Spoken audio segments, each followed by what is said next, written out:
So Yeah. So you want to hear the Please, dream all over?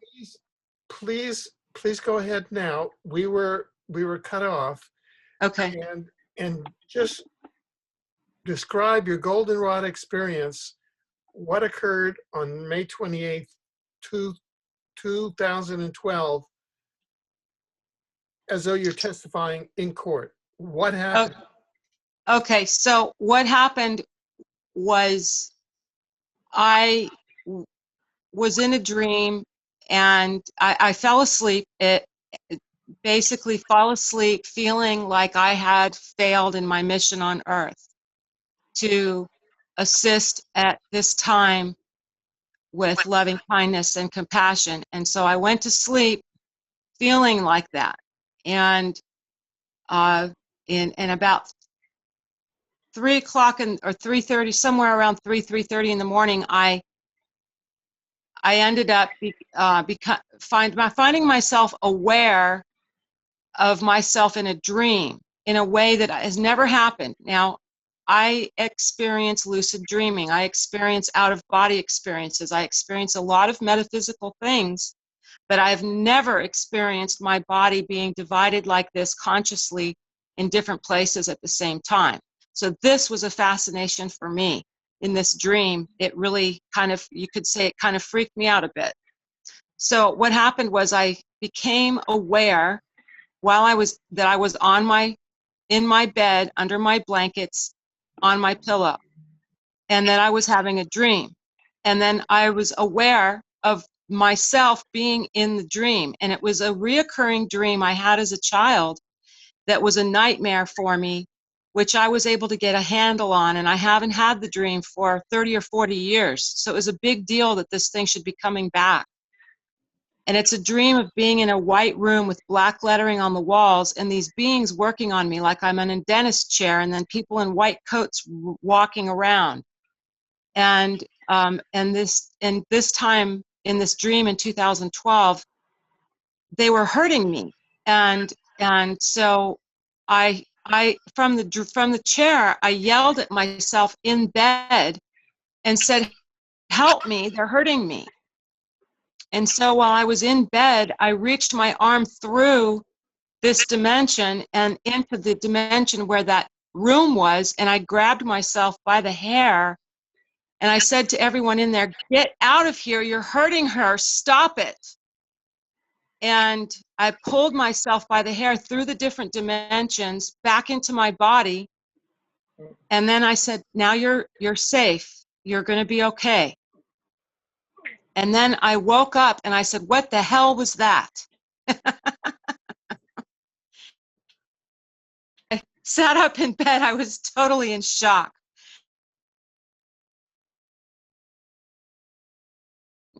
And I made a pot of coffee, and I took my coffee out there at 3:30 in the morning to try to sort out what had just happened.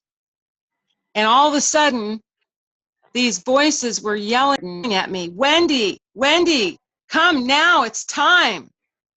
And I said, "Where am I going? What do you mean?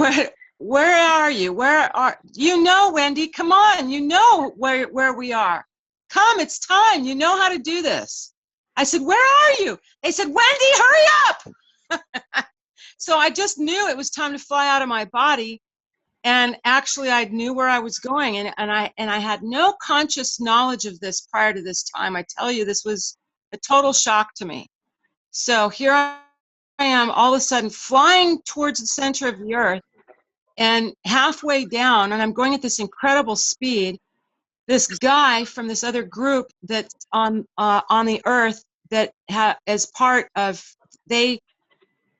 they're part of the original mutations that took place, and they have their own science that they're doing, and that's another story for another time that we should probably talk about. But in the meantime, they were there, the representative was there halfway down saying, "Oh, you made it." And I said, "Yes, and you didn't," because he wasn't allowed to go down in there. And what that showed me was that the positive intentions that they've been claiming to have were absolutely not positive, because they were not able to become part of this. And there were several of us, and I don't know our names in the physical, but they knew my name. And when I got down in there, I knew everybody.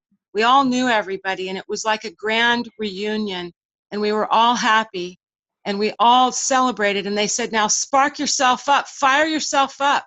And as I did that, I became this magnificently huge golden rod that penetrated through the earth, through the matrix net, and just busted it up. And we all did that. All of us became humongous golden rods that just bursted out of the earth and cracked every bit of the matrix and just really shattered it. And I didn't know what the heck we were doing. All I knew is that they wanted me to be this golden rod and shine. And then when I would come back into my body was busy singing and worshiping and clapping and dancing, and for until 7:30 in the morning. And I'm at the top of my lungs. And the craziest thing is my voice was never hoarse for any of it. I didn't drink any water, during the whole time. And when it was over at 7:30, I felt totally refreshed. I felt totally, excited. And then about a half an hour later, totally tired and went straight to bed. But I can't explain anything more than that. It was just a magnificent thing. And then a couple days later, the crystal rock that had surfaced as a smoky topaz out of the earth a few days prior to that started changing. And my son and I were holding it together. We were in the garden, and it just changed. It cleared right in front of our eyes, and it started shining rainbows from within it, and it started glistening silver and gold all over the top of it, all over everywhere on the outer surface of the rock. And that rock is with me to this day. And whenever I want to speak with the earth, I go to that rock, and it lights up and makes rainbows and starts glistening out of nowhere. I mean, it doesn't matter if it's that day or night or light or dark, it just starts firing up. It's amazing. And so the thing that was weird for me is that I was in touch with this other group, and they were doing this science that they were trying to create portals to get out of here. And I was telling them that they're not allowed to leave because what they did originally, they have to stay here and deal with it, fix it. So their technologies didn't work, so they are still here. And they emailed me, and they told me about a week after that experience that we had succeeded. And I said, I emailed them back, and I said, what do you mean? And they said, well, you're the one that said we weren't going to have the catastrophes. And because of what you did, the humans were able to be in a two-third vibration. Their vibrations were able to be raised by 2/3. So they were vibrating a happy, a positive energy at the time you did this, which prevented the technology from being able to take the consciousness out of humanity as their last attempt before the end of the contract. And I said, well, that's very good. I'm glad to hear that we succeeded. But I was in total shock that I'm one of those beings, because all my life I thought I was supposed to be doing that work in the 3D through sales and marketing with my artwork to share the energy through the 3D. And it wasn't that way at all. I had spent my whole life working for something that actually it wasn't going to be that way at all. It was that I was to be leaving my body and becoming a golden rod to make sure this happened. Now, what happened after that? Last year, 2000, I would say March, April of 2014, I got another visitation that said, and he said, look, just because you did this doesn't mean that humanity is going to follow, and doesn't mean that humanity is going to receive, okay? And then I just sat there and heard him, and I said, okay, well, we're going to fix that. And so I've been doing everything I can on my own to raise the vibrations, but I've called up the others that were the golden rods, and they haven't been coming. And so that's why I was so excited with you, Aurora, because about 2 months ago, I just was like, where are you? And they showed me that they were being controlled, mind controlled by the one. And Aurora, you were the one that chose to hear the call, that you have enough of your own free thinking. Even though you hear them, you have enough of your own identity that you could do that. And so the deal is that the family that controls they're in a mutiny, because some of them want to see everybody make it and the others don't, but neither side knows how to do it. And so I had to come to you, Alfred, because it is time to get this into 3D, because the only way we're going to make this work is if humanity chooses to join us. We can do everything we can to create a positive timeline, but if humanity doesn't participate, it's all for nothing. So the humans have to stand up, and the judges, the attorneys, the police, the educators, the doctors, the nurses, the scientists, they need to stop living in fear because they've been exposed, because we're beyond critical mass. More than critical mass knows of the fraud going on the planet. More than critical mass knows that we don't have countries, we have corporations, and that the citizens are just, they're not people, they're not even slaves, they're just money-making identities. People know this now. People know about the GMOs, they know about the chemtrails, they know about the IRS. People know. What are they doing? They're sitting there, they're going, well, what do we do? What do we do? Because they're afraid. Everybody's afraid. They're afraid to either lose their job, they're afraid to tell their spouses or their kids or their whoever, they're afraid. The family that has been in control, that needs to let go, they're afraid. They don't know how to let go of anything. They're doing their best. I see changes, I see positive changes coming, but they don't know how to let go. How do we? So here I am to say, come on, can we please help them? Humanity, can you please help them to unravel the fabric that every last one of us has participated in wearing? We all wear the same robe. So we need to together right now understand that they don't know how to unravel it. So we have to come up with creative solutions. Now, how do we do that when politicians, judges, clergymen, university professors, doctors, surgeons, scientists, police, all these people, they answer to who? And when they're all afraid of losing their jobs or getting killed, how are they supposed to make any changes? Yeah. So, Right. Pardon? Go ahead. So that's why I'm here, because to say, can we just understand that we've reached critical mass? Okay, everybody already knows, so it's not a secret anymore.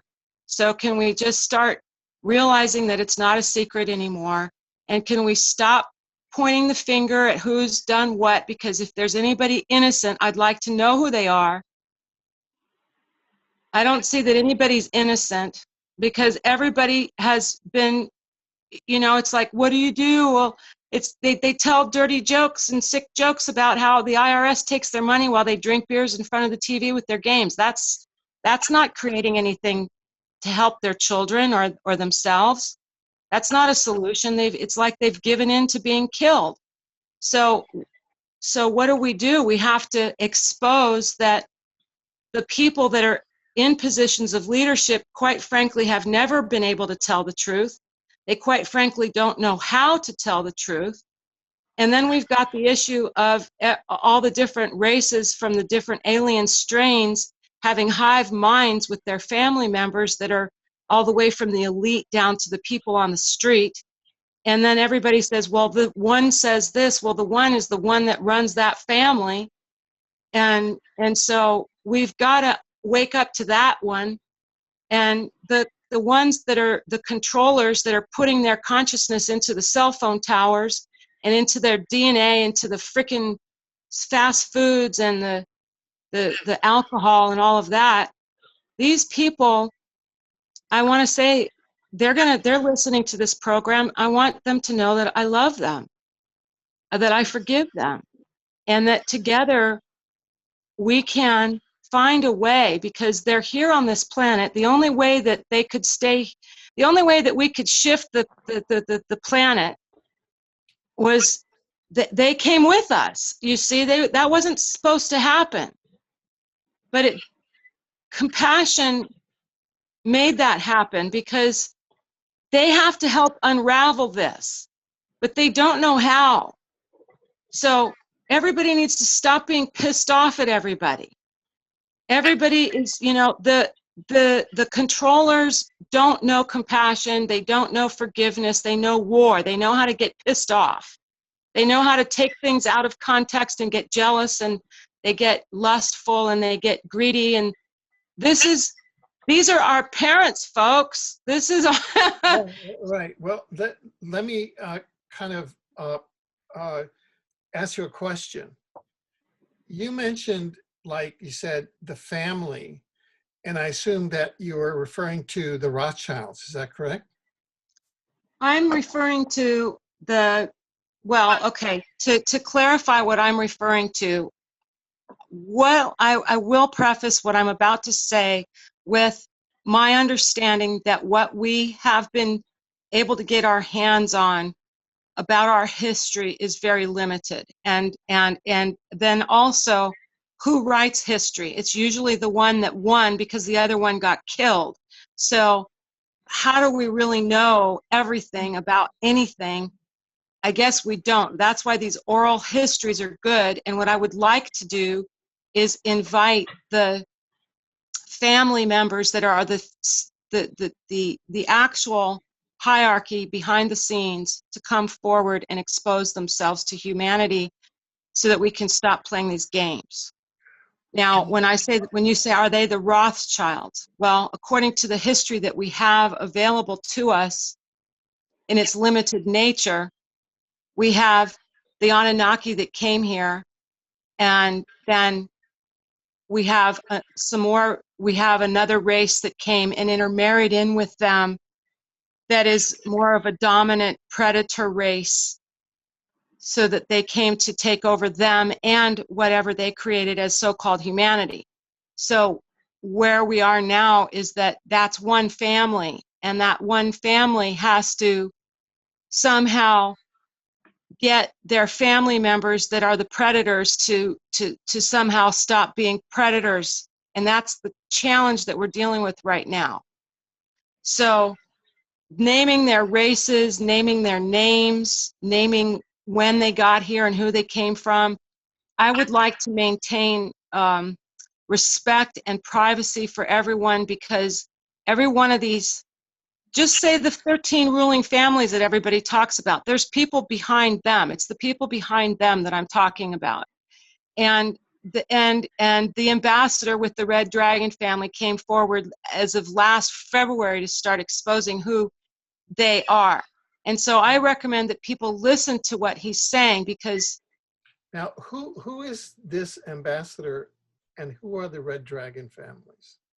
okay, so specifically, because I am not on their side of the fence, I can't say they're here and they're there and that this is that. They have to do that for themselves. And that's why I'm saying they need to come forward more clearly and expose their themselves as the controllers.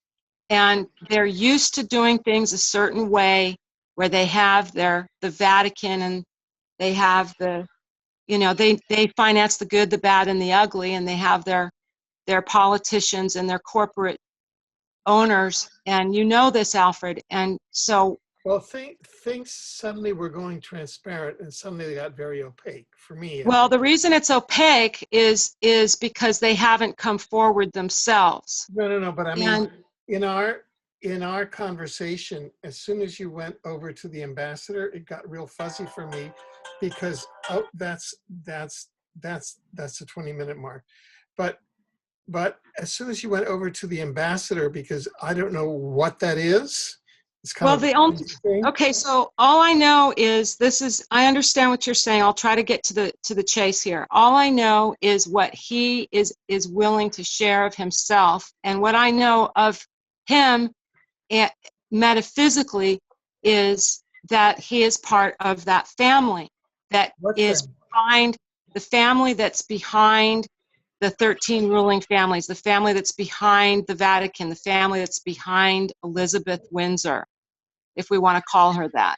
Oh, okay, So, so these are, so and are they Homo capensis? Are they coneheads? Are they not, descendants of the giants? So that they're the Moses, the Akhenaten, Nefertiti, and there's the melon heads and the cone heads. They have greater capacity. I'm glad you brought up two different groups. Yes, there's different groups, and I can't say that all of the family members are in that physical condition. What I understand is that they're not all of them are in human bodies, and some of them are, and there are varying mixes in between. And we have to accept that it's not about the aliens coming, it's about them either figuring out how to get along with humanity or leaving. And they can't leave right now because of the way the shift of the earth has taken place. Everything screwed up the technology. So right now it's an issue of they're really afraid because there are more humans. There's a lot of people that would like to kill them because they've been enslaving humanity for so long. Well, There's, where does the inner Earth fit in your cosmology? what do you mean, where does it fit? You mean, is the earth flat, or is it round, or is it square? Is it square? Is it? Are these inner Earth people also? I see that they that they're in communion and relationship with there are different. I understand, for example, that a lot of my family, my father's family, have Jewish lineage, and a lot of these people are in the subterranean cities. They didn't die in the Holocaust. So I understand that that's going on. I understand that there are different races living in inner Earth, and that there are various alien races living on the Earth with us, because I get to meet these people. They show themselves, like the Sasquatch came to me and had a conversation with me. And then at another time, crazy enough, I was at Whole Foods, and these two beings popped in that they had to be 15 feet tall or 20 feet tall, Wow. and they were white, a man and a woman, and they were dressed in casual clothing, perfectly proportioned as humans, but just seriously tall.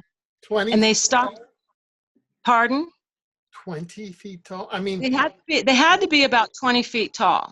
they don't have 20-foot ceilings at Whole Foods, do they? Well, they had to be 15. It seemed like they were majorly huge. Like my head was below was like in the middle of their femur, and I'm 5'6". Right. And did you meet them indoors or outdoors? They walked into Whole Foods, and I was in there, And and were you the only person seeing them? no, what was really fascinating was that they stopped time, and there were only a few of us, and we all looked at each other and sort of giggled and looked at them, and then everybody else was like stuck in time. I, And I, pardon? yes. Yeah, and it was, and so the man that was the of the couple, he just kind of looked at me like whatever, and she looked at me like, oh, she said hi, did you see that? And he just kept walking forward. He was on a mission, and she sort of smiled at me and kind of waved her hand and kind of got a little pink cheeked and like, oh, she noticed us and she's not afraid. It was so cute. And yeah, that happened. And then they walked to the end of the aisle. They walked along the major aisle, and then all of a sudden they disappeared, and time went back to the way it was, and nobody. And, Yeah. and was that like a slip in the dimensional ecology to show you what's there? Yes, and the others of us who were there who were able to see it. And then another strange thing happened at Whole Foods. About right after Katrina, about a year after Katrina, I was in Whole Foods and I walked in and a panel of 3 people showed up in the air. And they said, "You're not doing what you said you were going to do." And I said, "Okay, I'll do it." And then this other guy was on the floor in 3D, dressed in black, and he was looking at me and them, and he looked up at them, and he said to them, "What is she doing here?" And then they said to him, "We needed everyone, all hands on deck." And he said, "Fine." And I said, "Okay, fine, I'll do it." And so he looked at me like he had just been demoted and that I had this particular role and responsibility. And he left in a huff. And I just walked through the store wondering what was going on. Right, right. Okay, well, look, we've gone over the 20 minutes here, so let's shift back into panel mode, okay? Okay. And I'm going to shift back to Aurora and ask for Aurora, what are some of your reflections having heard Wendy's uh, experience with the goldenrod? There were several of them there that inserted the goldenrod in 2012. I mean, we all know about the 2012 shift and the positive timeline. Could you just give us some of your thoughts? Sorry, Alfred, would you mind just repeating? Yes. Broke up. Yes, right. Sorry. That you've heard Wendy's goldenrod experience in May 28, 2012. And it seemed to have related to the positive timeline. And she's saying, look, we're all together building this positive timeline. So it's like 3 representatives of the positive timeline have been brought together on this panel. You in fact called that a triunity. Correct. And yes. Wendy's saying the basic message is that there's a lot of work that goes into creating this positive timeline. But if not enough humans awaken to it, it's not going to grab. And I can verify that because of the equation. In other words, positive future equals positive timeline plus unity consciousness. There's an interactive factor there. Yeah. The humans have to awaken to unity consciousness. We are one, and then the positive timeline gains the traction, and then the positive reality manifests. So what are your thoughts on having heard all of this, Wendy's goldenrod experience? What are your reflections from the point of view of what you experienced? I'd just like to hear that for our panel. Okay. Based from what I could see within what Wendy was busy discussing, I saw that Wendy was definitely working interdimensionally. I'm not familiar entirely with exactly those events that Wendy's experienced, but I am aware that there are very few that are actually working on this planet in terms of sustaining the positive timeline. In terms of unity consciousness and all of those, and the positivity of every human being on the planet, what I am feeling towards it and what I'm sensing towards it is that the timeline, there is a linear time, or there's a spatial time shift in this linear timeline. It's almost like there's a pocket of spatial time, which the energy is created. And this basically leaves, it's almost similar to when you take a blanket and you flick it up in the air and everything that was on the blanket is staying at the same height. Nothing has dropped down yet. So there's that spatial moment. Um, I agree that is the tipping point, as Wendy's mentioned. And I also believe, yes, the critical mass has definitely been presented to humanity in its entirety every day. They go through a critical mass within themselves with deciding what they're going to be doing, where they're going to be going forward or not, choosing yes, no choices. And it's also about experiencing their own truth, which can also be quite devastating sometimes. People cannot always face their own truths. Um, that's in now going back to what I'm experiencing, what I've experienced with regards to what we're busy discussing. Yes, this is a triunity. This is the third triunity that there has ever been established since the beginning of everything happened, since the very first beginning, from when humanity was created the first time around, and there were versions of them prior. And this triunity is very special because it has an Andromedan hybrid and Andromedan hybrid and an Orion present. And I believe that Wendy's experienced in herself the original bloodline of the Orions elders. So that's why she's been able to do what she's been gifted to do. And yes, I'm focusing on the Treaty of Peace with in terms of everything that's happening on the system right now. Now, when you say that this is the third triunity that has happened since what? Since the creation of Homo sapiens? Is that what you're saying? This is the first time that that is correct. Yes. Okay. Since humans was created, yes, correct. Yeah. So. Yes, I concur. I concur. Oh, okay.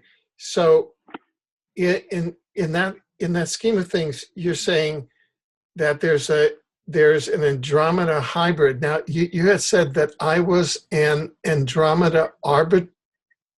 Is that arbitrator? You're an Andromedan arbitrator. arbitrator? Yes, I am the hybrid.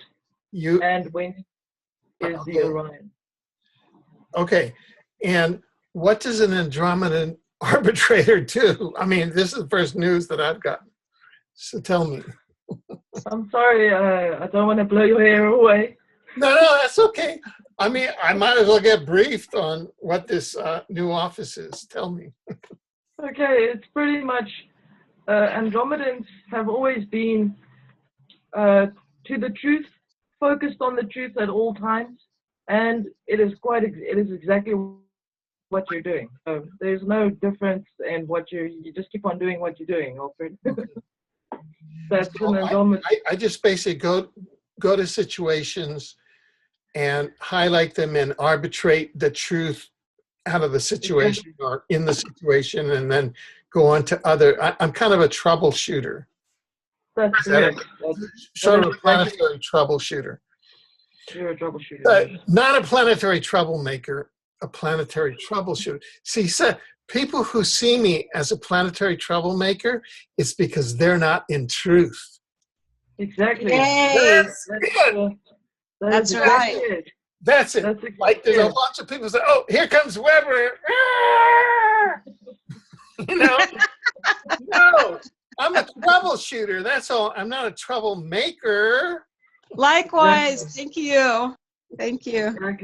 Exactly. Now Okay, the Andromedan. now that takes a 150-pound gorilla off of my back. I'm glad. I've been accused. I'm Oh, you glad you. blew this guy out of the water. Oh, you blew this guy out of the water. You're stabbing your friends in the back.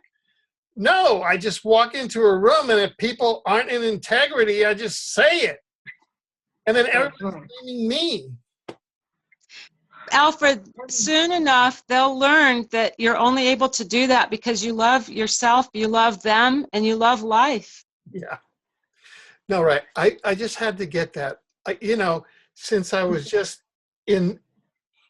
invested with the consciousness of a new order, I guess, a new office. Thank you for investing me with the new office of Andromeda Arbitrator. I feel honored. You're very welcome. I had no idea that this was going to, well, I had some idea because you had emailed me before, but it didn't, and it feels right to me. I mean, I don't know a thing about it, but why not? You know what, Alfred, if I may say this, I've learned to establish truth when I speak with people is how you feel when someone says something to you. And if you feel familiar with it, you know it's dead on. Yeah. So, Well, I've always felt, see, I've been very attracted. One of the positions that I've really enjoyed is as a judge, as a war crimes judge, because I could really see the different sides. And some of the things I've done is very controversial. I've invited these, like Wendy said, right?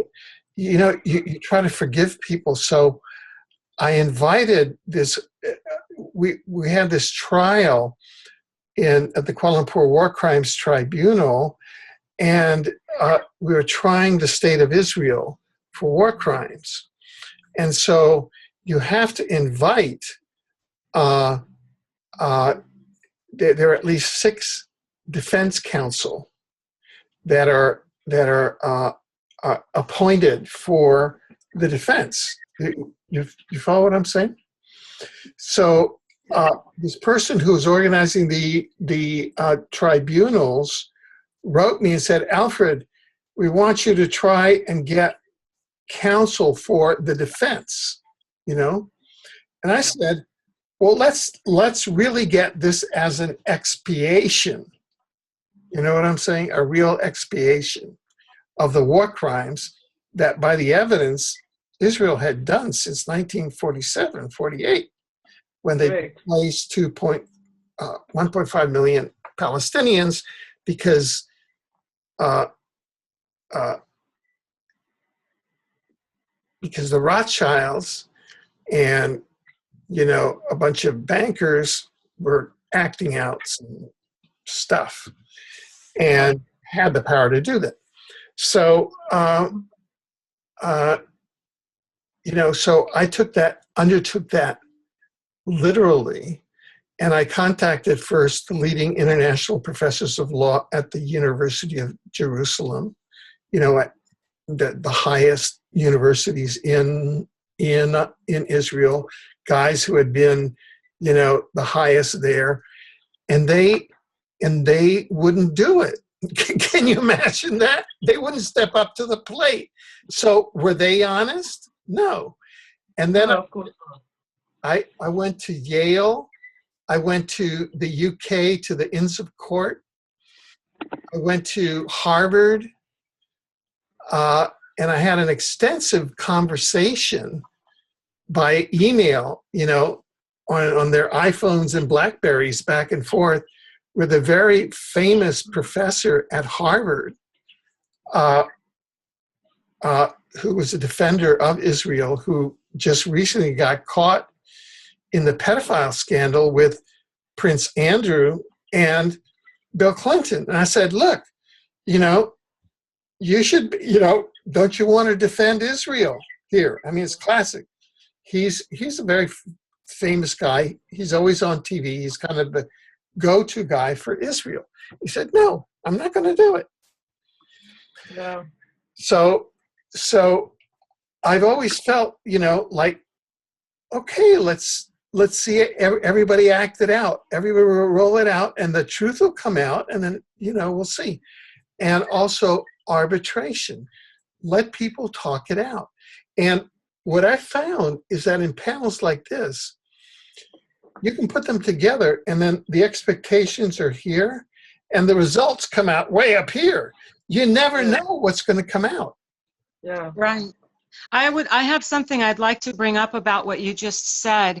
When you went to all of these different places and no one was able to step up to the mic, as it were, and really just be honest, I want to speak to that. Because Before we go, and then what happened is that the Palestinians got all pissed off at me, and the organizers got all pissed off at me, because even though I had been asked to do that, they said that by my goal, they said, "Oh, Judge Weber, you've used your stature to go out and try and get the highest ranking council here for Israel." So I did it. I got the highest ranking. I approached the highest ranking Jewish judiciary in the world and professors. Yeah.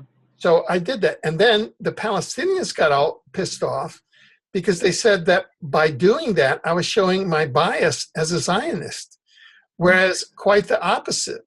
I was trying to put both sides there because I knew that the Zionist side had no reason behind them, and you'd have full exposure. I mean, it would really be a judgment because you'd have the most prolific of their council there that would get wiped out. But, humans operate on fear and duality. right. I just wanted to get that on the record. I appreciate that because it's a very big issue to look at, and I would like to interject. My technology is showing me that I don't have very much more power for some reason. Oh. So if I should get kicked off, you'll know it's because I got. Have a plug-in?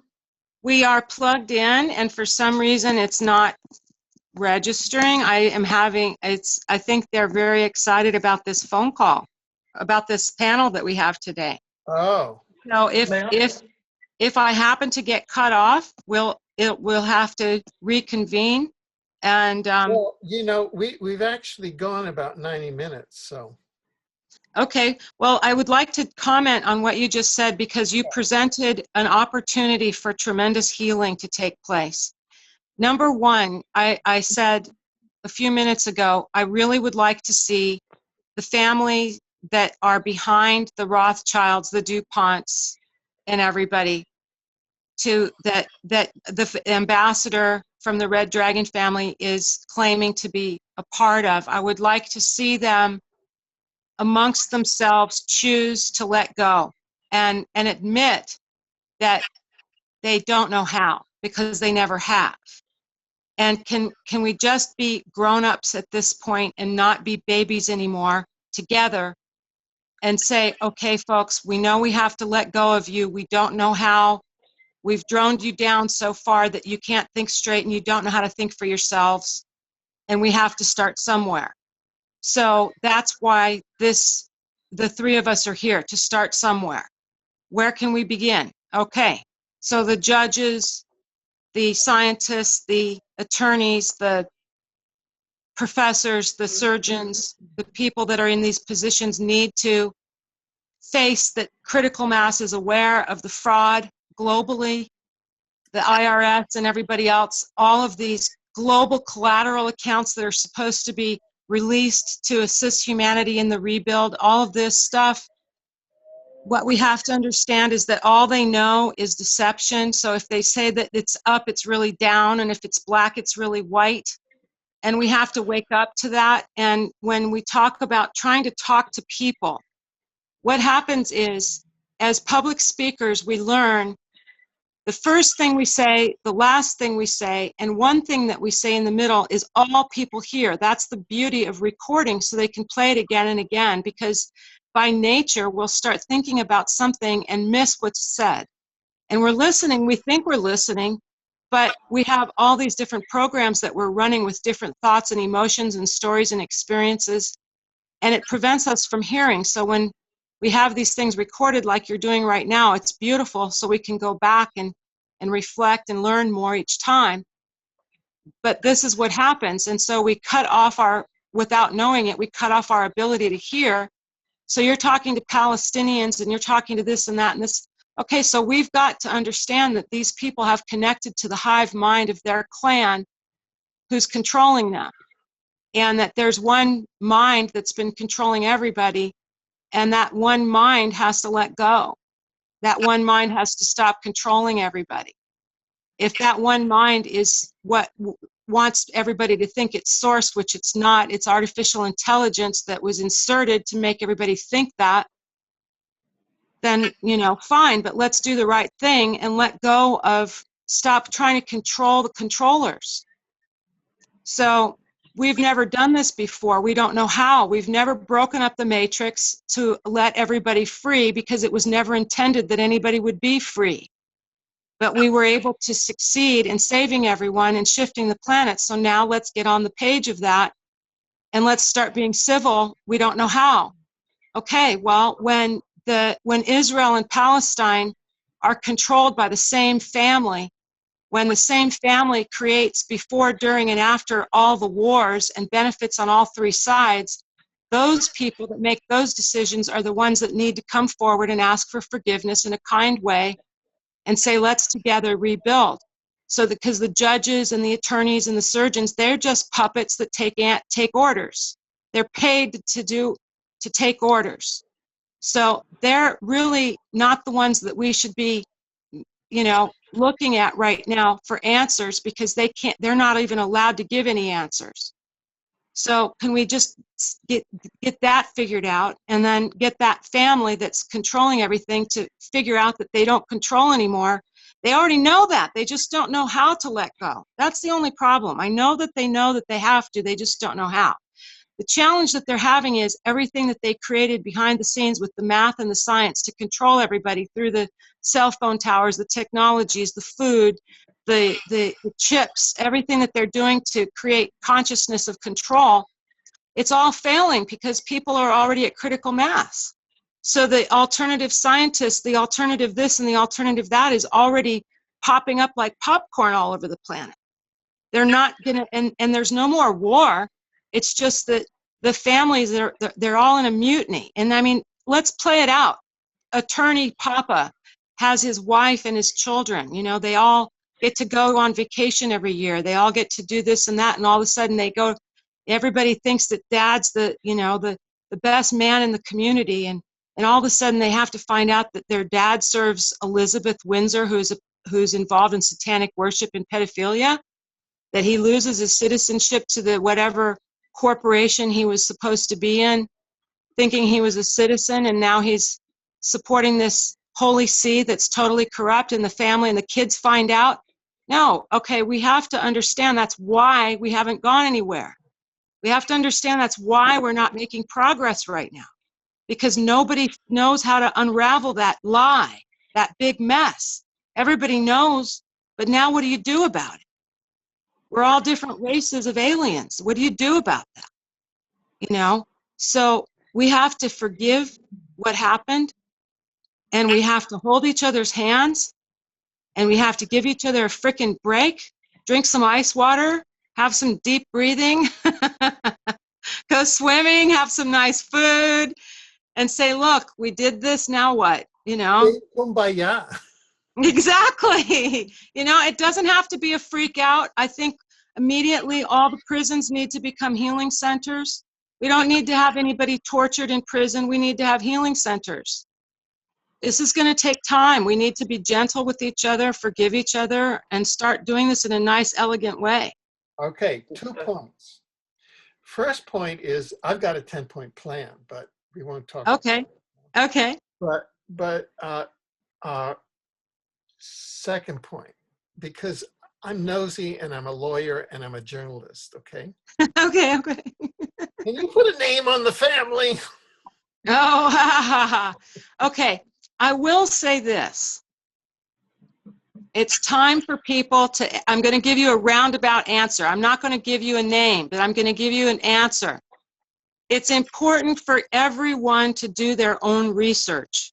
It's important for people to start finding their own answers and stop. Don't listen to me. listen to yourself and find your research yourself. Now, and I don't mean that specifically to you, Alfred, because you do tons of research. I'm not speaking to you. I'm speaking to the listeners.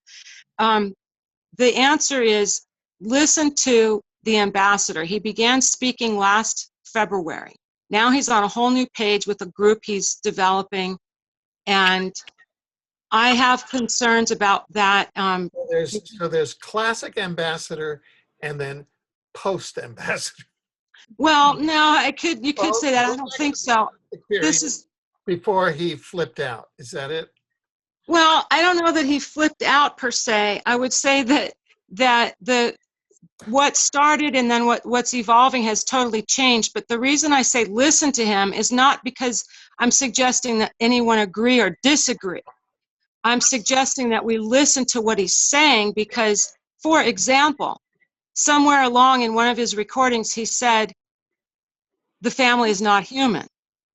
Somewhere along in somewhere of his recordings, he said that he's not the one that makes the final financial decisions, he's just representing. Okay. Somewhere along in all of that, he said, we are the Alpha and the Omega. Okay. Now since when my he's initials are Alpha and Omega, AW, no, I'm just kidding. The problem there is that I come from a research tradition right. of conspiracy research, and there's gangs of people who have debunked the ambassador. Right.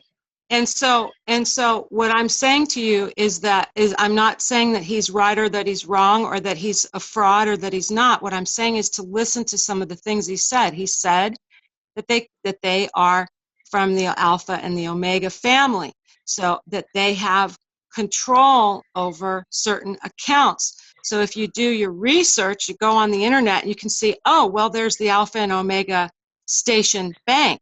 There's the Alpha and the Omega Station Facebook.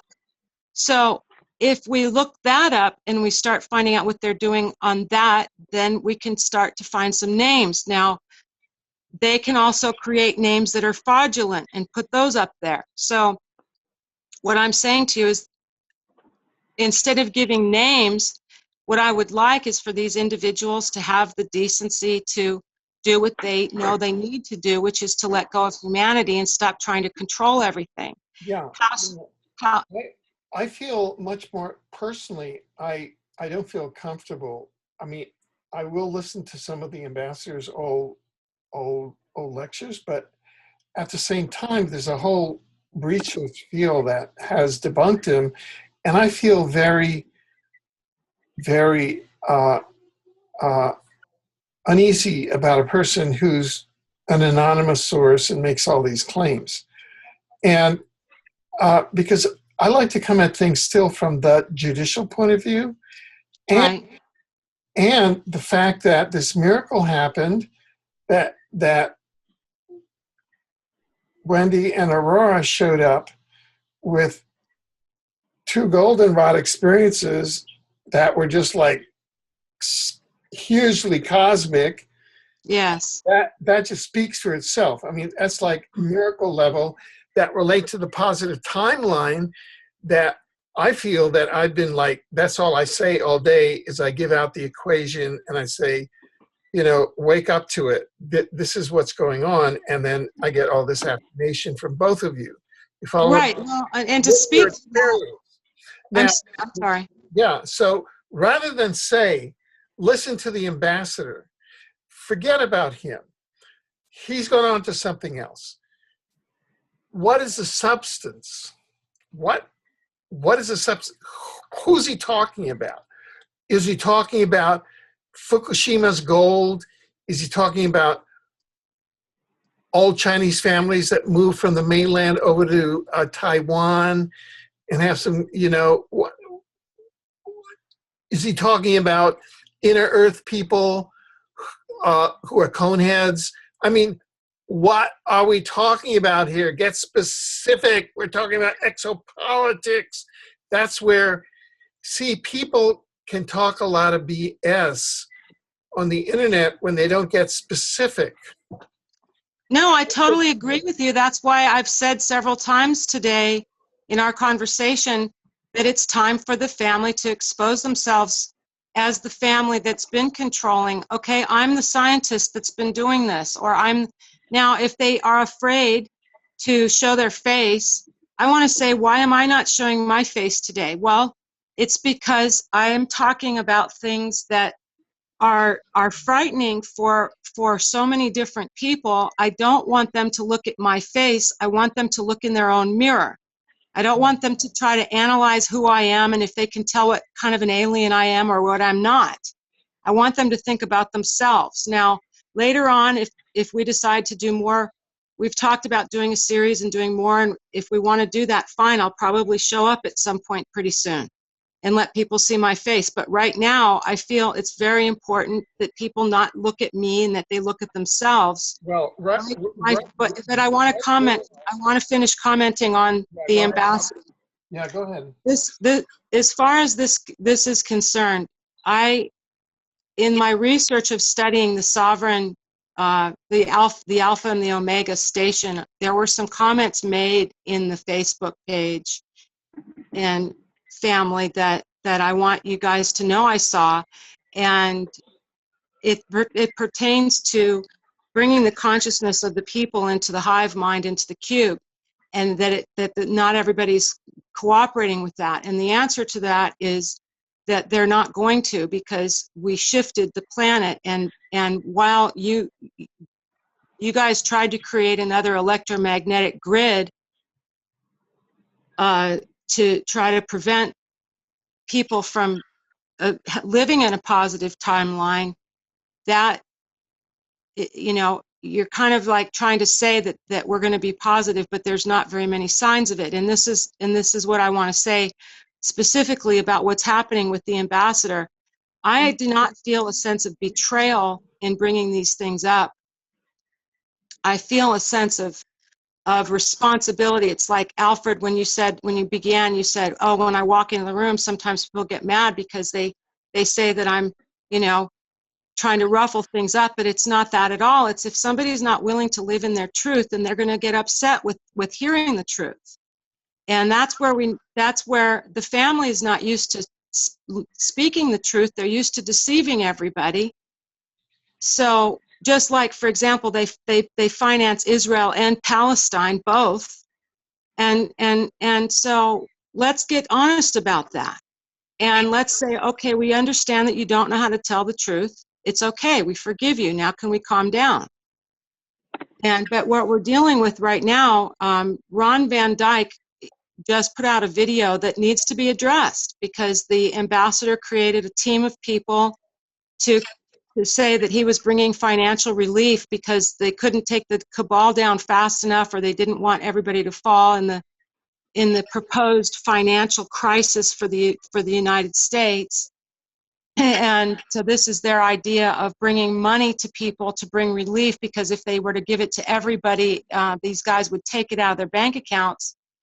Well, the challenge we're having is the proposal that's made now is that people are going to get a loan from the family, not a gift, not a grant, but a loan, and that it has to be paid back interest-free in 3 years, and that the family gets to own, I didn't hear, you can't quote me specifically, but I thought it was 50 or 51% of the company in the end after the loan has been paid back.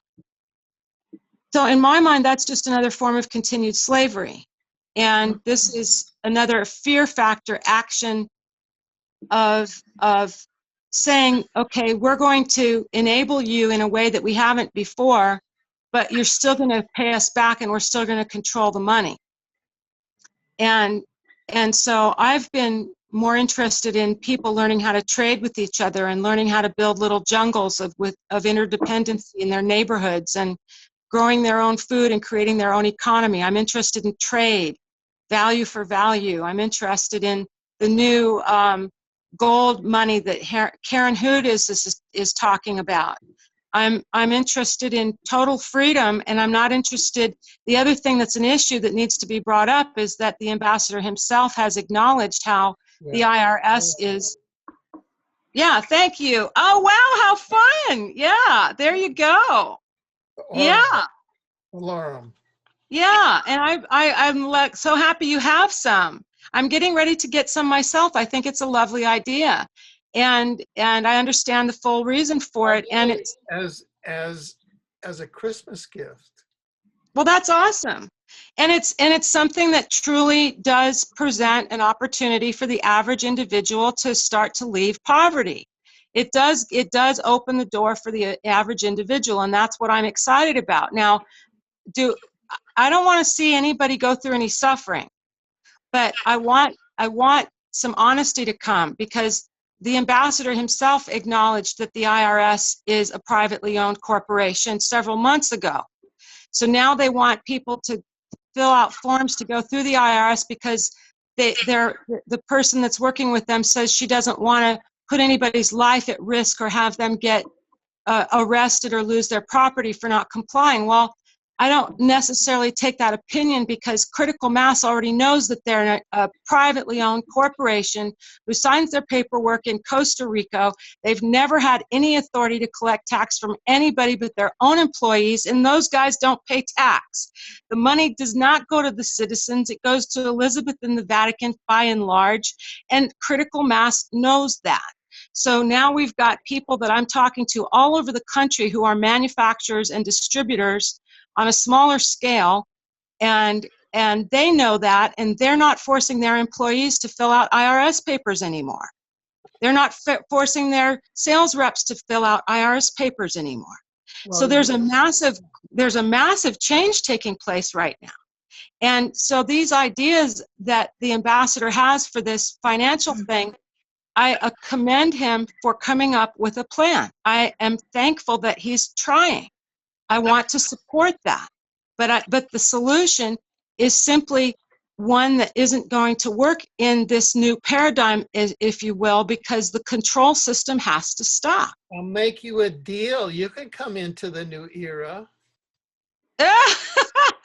We have to just, This and is if why we can, it doesn't wash. I mean, what you're right, saying doesn't wash.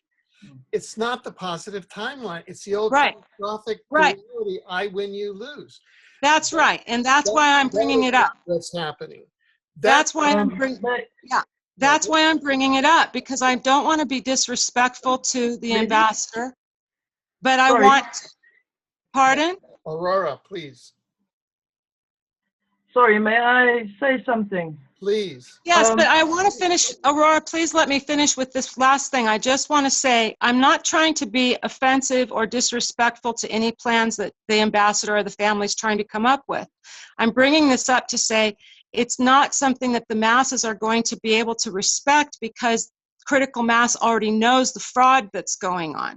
So we have to come up with yet another plan, so that this is not me trying to create war or say, oh, you're doing the wrong thing, or you're still trying to keep control. This is me saying the people aren't going to be able to aren't going to go along with that. Can we try again a new plan?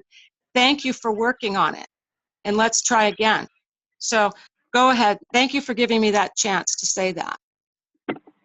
Thanks, Wendy. If I could just go back to before you started speaking about the ambassador. What I'd like to share with everybody is that, yes, rightly so, we are already inside of the positive timeline, as it has already started Yes. a few years ago. Okay. Another thing that is also confirming this positive timeline is the fact that in a few years, okay, again, there is no such thing as linear time in when I'm speaking. So 1,000 years in linear time, plus minus, everything that we have been working on in this system, in this timeline right now, has already then become fruitful, because I've had remote view future dreams of that exact of all of the hard work that we've done. And to go back and to also say that we must not get trapped in the details of the actual physical people and their dramas, because that is exactly what it is. All of these events and human behaviors are all based on uh, derailment of putting you off of where you're supposed to be going. You're getting distracted. It's almost like everybody becomes trapped in the details, when in actual fact the real journey is about maintaining your identity of your soul. Your Yes. soul is what is, and actually it's in the balance of almost everything you do every day. And again, we are not all entirely human on this planet. There is plus minus 50% humans on the earth. The rest are all hybrid beings and soulless beings. So, okay, and also again, let me just put this in, also extraterrestrial beings. Right. If you look at humans in general, just to call yourself a human is also being an extraterrestrial, because there was nothing on this planet before humans came on the planet. So yeah, star seed or stardust, where humans come from, with the actual spark of creativity and spirit that is put inside, and calling it a soul. Solar energy from the solar plexus, the strength, and the main focal point to attack humans is always to attack their solar plexus. So again, like I said, the solar plexus is connected to the soul. Um, so I agree with everything that you've said, Wendy. I'm not disputing anything. I agree there's all these politics and dramas going on, but I believe that definitely, and I'm going to say this again, it's to distract us from where we're supposed to be going and to maintain this timeline, as it has already been announced by the great Andromedan arbitrator. Um, so No, I so uh, totally I, agree with you, Aurora, but the intention for me bringing this up is very specific. I I want agree with people you. to understand, thank you so much. I want people to understand that I concur with you. I agree with what you just said as well, and that these are all circumstances that are more like false flag, as it's become a slang word, false flag. Everything that's going on in the financial and political arena is in chaos for the purpose of trying to stop everybody from choosing the positive solution. And what we have to understand is that, and as we become conscious of that, whether we are connected to it because that's our vocation, or because we're married into it or born into it, or if we're just people that are on the outside, like service workers who absolutely don't know their family lineage or something. It doesn't matter who anyone is. For them to hear this message is going to get people to realize it's time to stop allowing these things to distract us. I can see mayors, I can see Congress people, I can see assembly people, and I'm not using their proper words because I'm not going to, but I can see the family that calls themselves royal admitting that we're all royal. Like, I love what Emily is doing. I love what Emily Craig is doing in exposing that there never should have been an elite, that everybody that's responsible for taking care of people needs to be with the people. Otherwise, we really don't know how to take care of them. We need to understand that we're all precious. But this recording that we're creating right now is going to be able to speak to everybody on every level of existence on this planet to say, okay, we have to face it. We have to wake up. Critical mass knows. We can't, we are either participating in our own death and the death of those we think we love, or we are helping to heal everything. It's one or the other at this point. Wendy, sorry if I may just add to what you were saying. I need to explain that there are 3 bloodlines now that have always been there. These are the human bloodlines which have been placed on the earth, the Cain, the Seth, and the Abel bloodline. Cain bloodline, obviously we know it's all Saturn and all of those dramas in between. So unfortunately, the one that survived, who is Cain, has basically been the one that's called himself the elite, okay, or the Right. one that is in charge of watching the cities being built, because that is what it says somewhere written, that Cain was meant to be the one who watches the cities being built. He could never access the city and build it himself. He was invited, okay, and unfortunately, he's. If you think about that, I'm sorry that I'm hammering on that subject, but it is a new subject which has had always an old spin to it. The Abel bloodline, who was only a shepherd, and he was killed, and obviously they fooled his father. You know the story. I'm not exactly, don't quote me on exactly the details of that story. And then the Set, which is where we come from, the star beings. That is why we are here. That is why there has to be a balance between those three bloodlines, and that is why the second one, which was initially destroyed, is resurrected.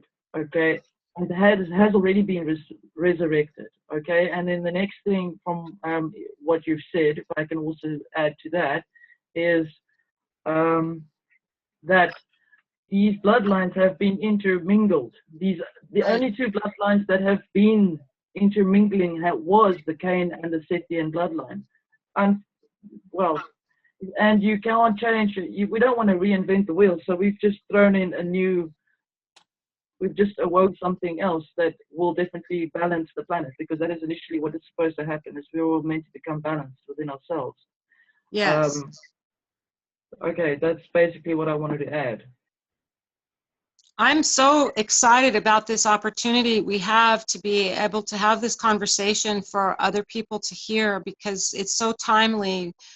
The everybody that's stuck in the matrix because they don't know how to get out, I hope they're able to hear this message and give themselves time to just know that they're loved and that it's okay. We can do this. We can calm down and we can do this.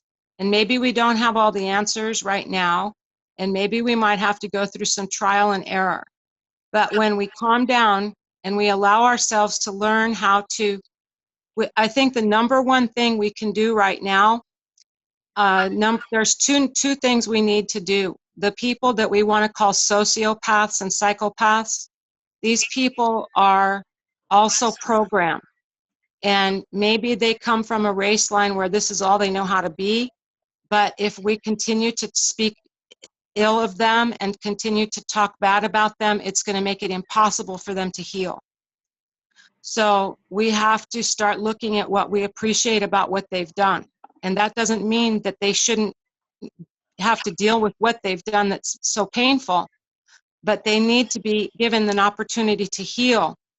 And the healing centers haven't come yet. We need to turn the prisons into healing centers where they're given good food and they're given no technology, and they just have a chance to start to learn what voices they're listening to and who, the controller voices, the controller beings, they have to let go. And they just have to let go. And the people, now that the people are hearing this message, they'll be able to start saying, oh, I can stop listening. And I can start finding out who I am. But it's a process, and we have to stop being afraid. And these people, so I'm speaking to the judges, to the attorneys, to the police, to the surgeons, to the scientists, to the educators on a university level who create the curriculum all the way from preschool on up. So we have to look at this and say everybody has to take part in confessing that we've all been living lies out of fear. And now together, let's see what we can do. And I want to share something I was very encouraged about. I was watching, I very rarely watch mainstream television, but the other night I did. I allowed myself to watch a new show that's out called Brain Games. And my son and I were watching just to see what kind of thing they were going to share with people about how our brains can think. And they actually stood in front of it's like a city hall type of building. I don't remember what city they were in, but they had two sides that were competing for knowledge on who thinks what. And the question was, when did Columbus land in America? And everybody had their answers based on what they learned in school. And the answer was, Columbus never made it to America. Columbus never even landed here. And I was so excited because to hear that mainstream television would admit that is living proof that, yes, we're in the positive timeline. That is, there's no way that they would have been able to bring that out, you know?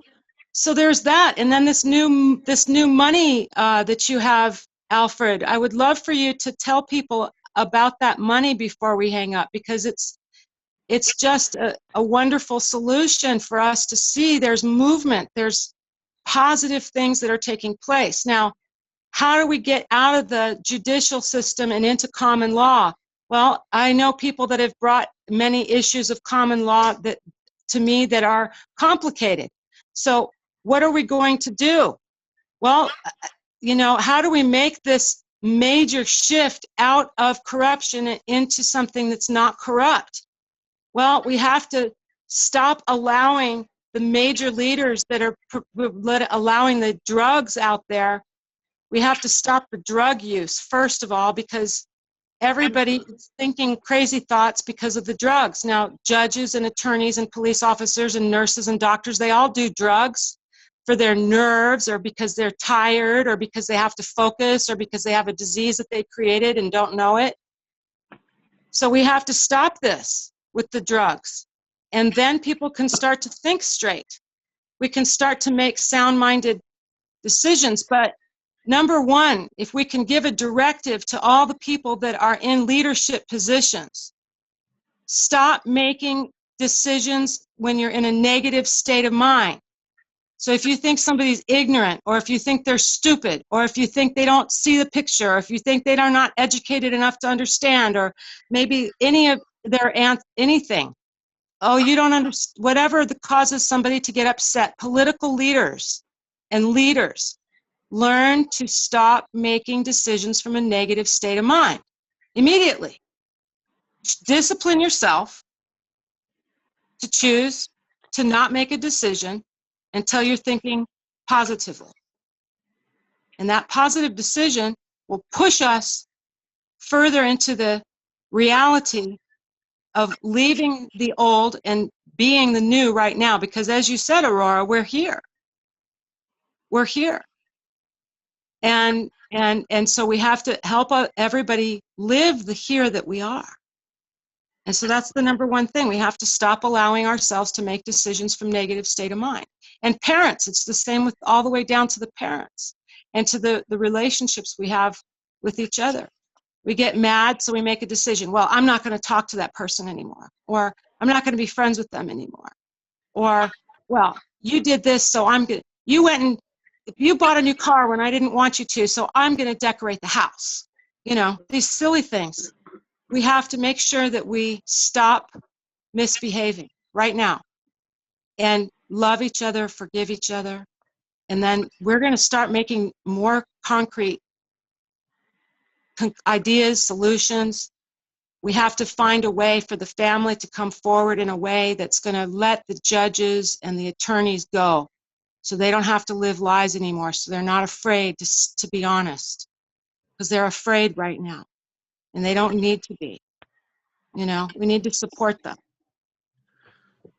They're just doing the best they thought. You know, I know judges and attorneys, and these people they wanted to just be good providers. They wanted to do the right thing. They didn't, you know, when you don't know how to do the right thing, when there've never been in a system of honesty, how do you become honest? You don't know how.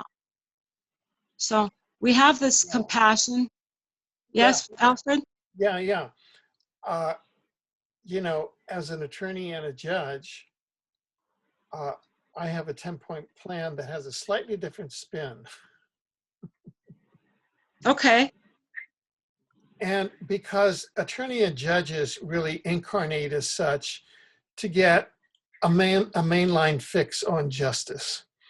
Either they break themselves against the law or they embody the law. Otherwise, you would never incarnate as an attorney or a judge. Absolutely. Yeah. And so, Absolutely. yeah. But what is the law? The law is such a convoluted bunch of lies and confusion. No, it's not. You know, Okay. as a judge, you can, you know in your gut, and this is the reason why we have the jury system is that justice is a matter of natural law. It's built into the universe itself. And so we have the jury system because people are supposed to recognize in their guts whether a contract is just, whether or not that fact is correct, that witness is talking the truth, and then whether or not that person is liable or is guilty or not guilty or not liable. And that comes out of people's guts because the intestinal part of the fetus develops first, and the brain just processes data, but your gut and your heart processes truth. So that's Right. what your gut tell you, because your gut intelligence is the one that develops first, and we're actually these capacitors that act between the gut, and we're kind of in a dual state. And Right. that and our gut and our mental capacitors are quantum computers, that kind of jump state scalar wise, because we're actually scalar and as entities. So I'm going to read out my 10-point plan so that people, because as I say, the views expressed on this program are not necessarily the views of this program. So I just want to read out my 10 points so that people don't project other points on me, because I get a lot of projection on me. And I just want to be clear about my points. Number one, truth and disclosure, a full public disclosure of the presence of intelligent civilizations on Earth. See, everybody's equal, so they all get this platform. Yeah. I don't believe in families. I believe everybody's equal before the law. It doesn't matter when you were born, how much you have. And if you've broken yourself against the law, well, okay, new energy, teleportation, and time travel. Okay, public implementation of free energy technologies for dwellings, transport, teleportation. Let's just move into the 21st century. So we teleport from Vancouver to Beijing. We're there for lunch and we come back. Boom. And that's how they do it. And we've been able to do that for 40 years. The only reason that we haven't been able to is that Rumsfeld, on orders from his controllers, and this program was developed, tested out on Exxon facilities, so you can tell they're just muscle for the Rockefellers. And it's all families, and they're all mind controls. I was gang stalked by the Rockefeller gang up at Northeast Harbor, all these people back in the late 60s. They were all gang stalkers back in the late 60s, the Rockefellers and their gang. These are houses that have 5 yachts, the largest yacht 120 feet, and then you go down. And so I've been around those circles. So, but when they understand from our program, Alfred, that when everybody hears that there's the mind control going on, it's going to help people to wake up to that and stop being afraid. I understand, but somebody's got to lay down the law. Yeah. So let the Andromedan arbitrator talk. And then people can decide if they like the program. Implementation of teleportation as a global, national, regional, and local teleportation system. Recognition of animals as sentient beings with rights. Mm-hmm. Secure online direct democracy at the local, regional, national, and global level. Secure virtual technology now permits implementation of the Swiss canton democracy worldwide. That's where in the Swiss cantons, you just go to the village square and you vote on the laws. You eliminate the middleman. No more city councils, no more state legislatures, no more provincial parliaments, no more national parliaments, no more congresses, no more world governments. There's no more middleman. Everybody just votes directly with their little crystal, you know. They're running wars in the Middle East out of Tampa. That's secure. So you've got this secure technology. So instead of having a psychopath blow up children out of Tampa, what you're doing is you're allowing citizens to vote online the laws at the local, regional, national, and global level. And I like having people run the servers instead of organizations. You know, I like getting the server, the different network. You know, this is adapt, secure, virtual technologies, virtual hack-proof citizen voting. And so governments are these clean organizations. They pick up the garbage. They, you know, do all sorts of stuff. We're highly decentralized. Okay? And that's it. That's the way it is. Reinvention of money is a human right and a public utility like air, water, or electricity, available for creative investment at public money utilities. You know, there's a book that says, money is to humans like water is to fish. So, you know, wanting to say, oh, let's give him less water. Let's really torture this fish. No, look, no fish. It's all fish. You swing around in water. That's all. But we're reinventing it as a human right. You know, it's like blood. So, you know, so social guarantees in the form of annual income, health care, elementary, secondary, post-secondary education for every person on the planet for life. Everybody on the planet a billionaire at birth. We you know, that, I'm sorry, but that's possible. And that's really what's real. And that's real. To have one guy have $100 trillion, and then look how the Africans are living. Look how the Americans are living. The children. Everybody in America is obese. There's no public health system.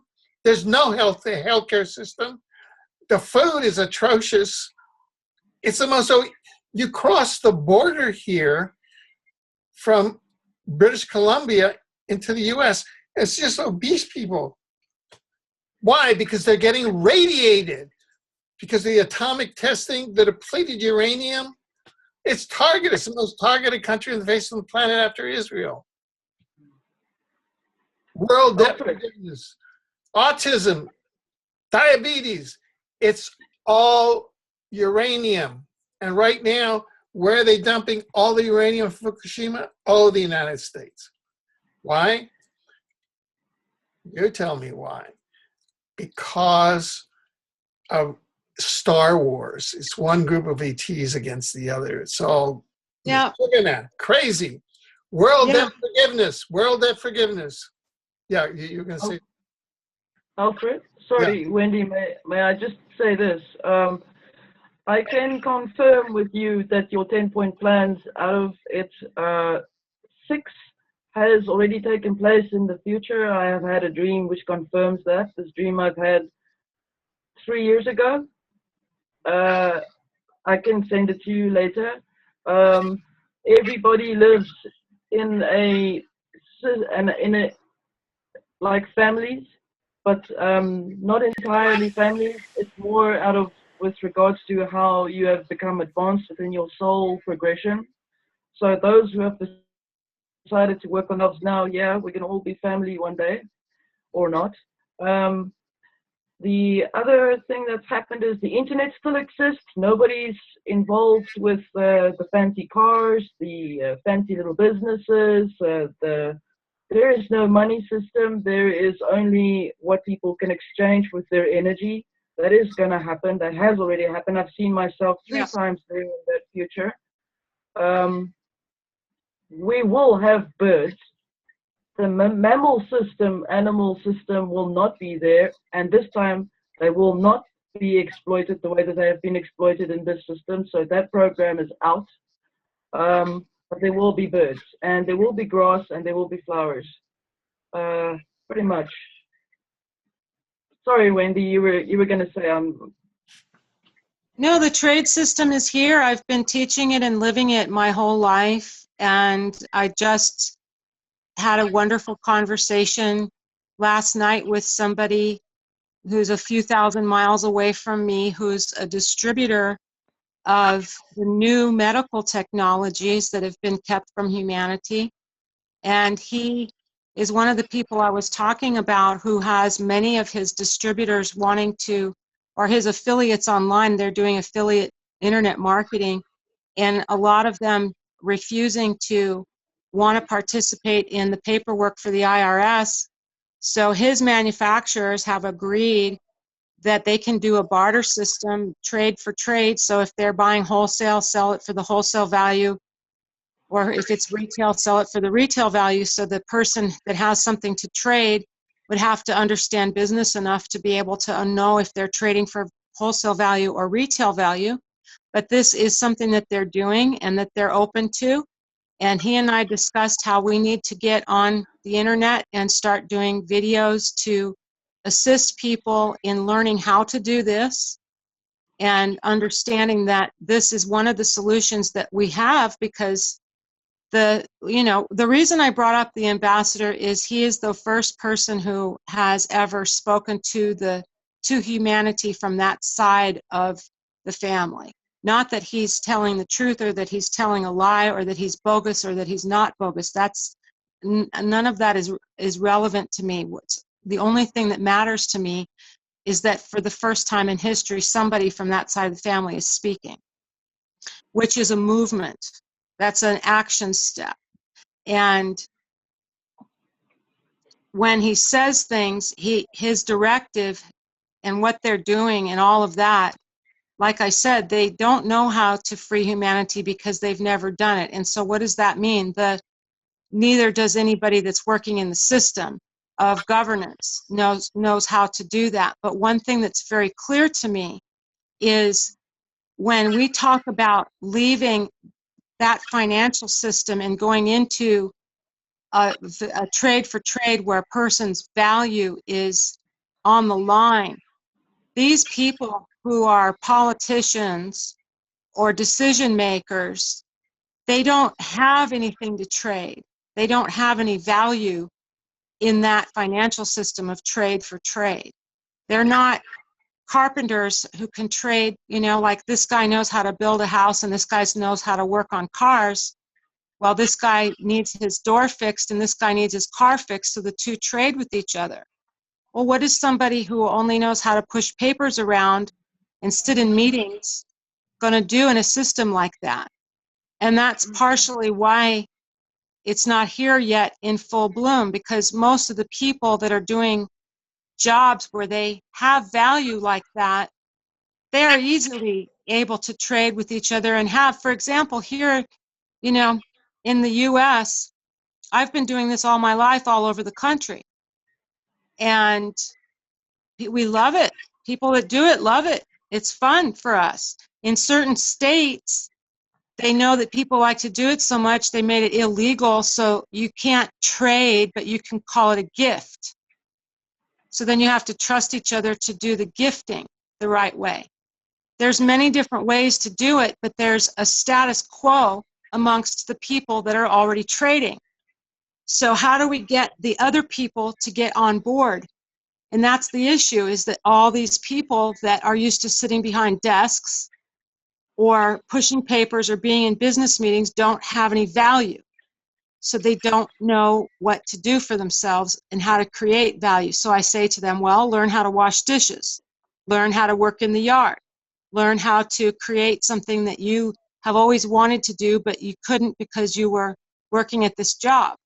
That it scares them and frightens them because all of a sudden they see, well, then they're going to be living like the other people do and they won't be able to get on the airplane when they want to. But if we listen to what Alfred just said, Alfred, you were talking about a situation where we're free to travel, right? We're talking about abundance for everybody. We're not talking about lack. This is a paradise planet. Yeah. It's like we're all creators. Money is reinvented. It's a public utility like water and electricity. And if you need money for a creative project, well, you go to the public money utility. But a lot of your basics are taken care of. Right. It's not like in the United States where everything is a predator. You don't have any health care. It's all predation there. You go to university, and by the time you come out of university, you have lifelong debt on your shoulders. I mean, it's all like predation by the systems bankers, by the I'm searching for a word that doesn't start with Z, that doesn't start with, to call them the City of London bankers, or this is the banker, or that's divisive, but that's what they are. So having been a Wall Street lawyer, that whole industry is dead. That whole industry is dead. Right. Well, I'm dealing with a very interesting thing right now. It's a 100-year scam on the planet. Right. More they want to squeeze out of it. Well, I agree with you. And right now I'd like to bring up what I'm living. I'm not going to say where, but I'm living this thing, and I'm looking at it, and I've had conversations with people about it recently in the past few days. I'm living in an apartment, and the property was purchased by NASDAQ. Huh. Yeah. And they have a residential faction that they say is its own company, and they bought the property outright, and they're very proud of themselves, but today I spoke with them, and I said, well, I was told that a small company bought this property. And they said, well, we're relatively small. I said, how do you figure when NASDAQ owns you? And they said, well, we are a publicly traded company. So we got a little bit more honesty today here. But about 3 or 4 days ago, I was in the office, and I said, I want you to understand that I'm working in a situation right now where I'm very much interested in solutions for the corruption that has been exposed to critical mass, that we have an illegal judicial system, that we have a corporation that's pretending to be a government that's not a government whatsoever, that the IRS is privately owned. And they said, well, we probably shouldn't be having that conversation. I said, well, we probably should, because I live here. And I just want you to understand that I know what's going on, and I want you to understand that it's not us against you, and that together we're going to have to do this together. We're going to have to go through the growing pains together of how we're going to get to the other side. And so they're not knowing what to do with me. And today there was a big corporate meeting with about, not big is relative, but there were about 30 people here on the property today, all from the corporate side of the business. So I want to know if the Pope said that we're in the year of Jubilee. If the ambassador said that we're in the year of Jubilee, what does that mean? We've got all these different groups talking about what's supposed to be happening right now. Now, some people said the reason NASDAQ is buying up the apartment complexes is for Agenda 21. Right. And I said, well, which is what I think. yeah. And so I said, well, what about the fact that in the city that I'm living in, which they're doing a lot of building in right now with industry, and they're trying to bring in a lot of people here. They're building these apartment complexes where the entire first floor are commercial buildings. So they're establishing little mama papa solutions for people that are not corporate franchises like, you know, the fast foods or Walgreens or something like that. They're for individuals that want to have a mama papa business, and there are franchises that are coming in, but they're small little businesses, and some of the businesses are where you can actually live there and have your little retail storefront. The others are just commercial. But this is happening all over the city, where every single brand new apartment building they're building is structured just like that. That sounds good. That's what I said.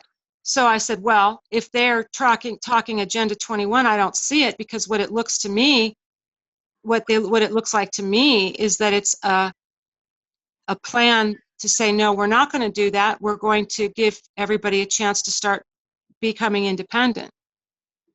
And I mean, there's hundreds of these buildings, hundreds of these offices, little commercial buildings under these high-rise apartment buildings.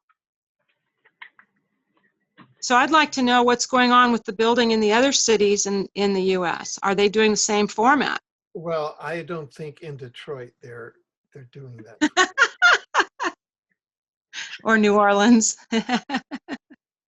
I don't know what they're doing, but Now, what I think is, I'm trying to keep this connected to your goldenrod experiences, so that in terms of the triunity here, what we have in the both of you is these extraordinary multidimensional beings who, within the last month and in 2012, when the timeline actually landed, you both have gone, implanted these colossal goldenrods that have, you know, been instrumental to the shift, have gotten validation in that dimension for that, have, you know, knocked, you know, a major pro-war attempt out of the timeline, and now you're here talking about very, very practical real estate solutions, and down on kind of the 3D level. Is this usual, or? well, we have to be sound-minded. We're living in a 3D world. All of this metaphysical work that we do behind the scenes is what has to happen, because we live in a metaphysical world. We've got a lot of the beings that have been controlling here for such a long time are not human, and they're metaphysical beings, and they've been doing things on a metaphysical level that they are not allowed to do anymore. And that's why we had to do what we did. And it's not a war. There's no war. The war, like I said, the war is only between the beings that fight with each other. The love beings that are here to help us into the next phase of life don't know about war. We just do these things. And then I had to come forward, because if we don't start getting practical about it, then it doesn't matter. All these dreams and all these things, it doesn't matter if we don't somehow get people on the page of how to go forward. Yeah, well, now this is, we're in March of 2015, and you're in the United States, and you have a presidential election coming up. Is that relevant? in my mind, I just want to know why, if the whistleblowers have made critical mass aware that this is a corporation and not a government, what the mind control is going on in the masses through the cell phone towers, through the foods, through the fear factor with their relatives and friends and their jobs, that they're not willing to stand up somehow and say, this is a fake scene that we need to stop. This is, As we need to, as as far as I know, I was the only presidential candidate for 2016 that mentioned that. And I brought it up to two other presidential candidates. And that was the editor of Veterans Today, Gordon Duff, another candidate, Andrew DiBasciago, who the CIA time travel back in '71, I believe, on the former catastrophic timeline, thought he was going to be a future president, but I think that's on a former catastrophic timeline. yeah, And I totally agree with that. yeah, and I mentioned it to them, and then and I declared that publicly as part of my platform, and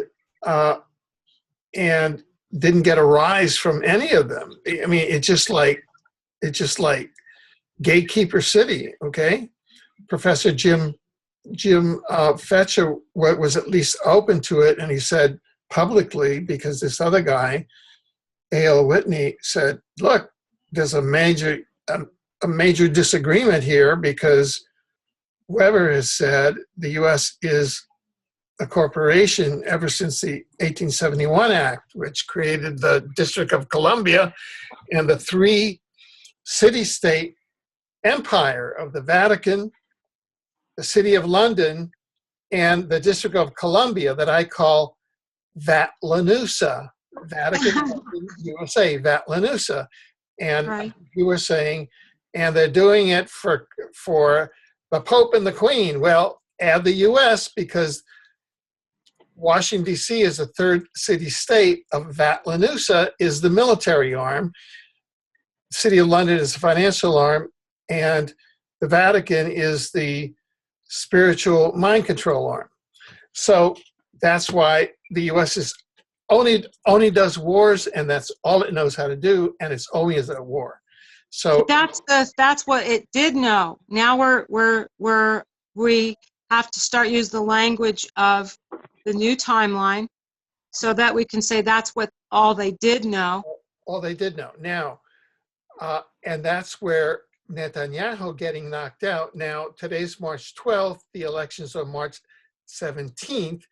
We put out a word right after the speech. I said, it's time to knock Netanyahu out, to take him out. So 2 days ago, Netanyahu said that there's a worldwide conspiracy to take him out. So let's see. Well, the thing that we need to encourage the soldiers have been this. Okay, so let me start a different way. The soldiers, as I've mentioned, the judges, the attorneys, the everybody that's a part of the military industrial complex is very fully well aware that whatever field of expertise they are involved in on their team, the very team that they're working on, not everybody on that team knows the job of the other persons that are on that team. So everything is so secretive for them in order to pull off this crazy web that they've been controlling. We need to spread the message of grace, compassion. Just calm down. It's okay. We're going to be okay. And we can do this, because a lot of these people that are working inside the industrial military complex don't even realize how corrupt it is. They think they're working for their government. They think they're working for the people. They don't even know what the straw man is. You would be amazed at how many low-level bankers I talk to who don't know what a straw man is. Could you explain for our viewers what a straw man is? Well, the in lay language, you know, just as a common person I think that's what we need as well, is to just hear it in that, and that's why I speak with this type of English, because I know the average person can hear me and understand me very well. And it breaks boundaries. The straw man is the identity, the false identity. It's when we, what is it? Is it, Alfred, when we become 7 years old, if we're born multimillionaires, and if our parents don't know, then we, based on our birth certificate, then we become a corporate identity, and they trade our birth certificates in bundles as bonds with other countries to make money on us, and then use that identity to make money different ways. For example, at night, they're able to trade our money that's in the bank and make money on us, and we don't know it, and we're not invited to share on the profits and things like that. So is that how the way you would describe it? Well, I didn't know what you had in mind by the straw man. Do you now? Well, the straw man is used in different senses, and that's how you use it. Yeah, and that's the way that I was taught to use it in San Francisco, which is where I was raised, and we learned about this in junior high and high school. When we were learning about the structure of the United Nations and the different governments, we learned about the straw man.